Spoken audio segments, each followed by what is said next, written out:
საათია და პირდაპირ ეთერში მაცნე მუშაობას განაგრძობს.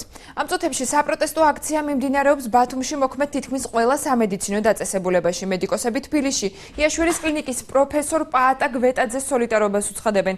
აქციის მონაწილეთა თქმით, მათი თბილისელი კოლეგის ცემის ფაქტი ყოვლად მიუღებელია. აქვე ამბობენ, რომ მედიკოსების უფლებები ხშირად ირღვევა. საქართველოში უნდა არსებობდეს ნებისმიერი პროფესიის დამცავი სტრუქტურა, რომელიც გამოეხმაურება მსგავს შემთხვევებს და მიიღებს შესაბამის ზომებს. აცხადებენ აქციის მონაწილეები. აქცია აჭარაში პროფკავშირის ორგანიზატორობით მიმდინარეობს.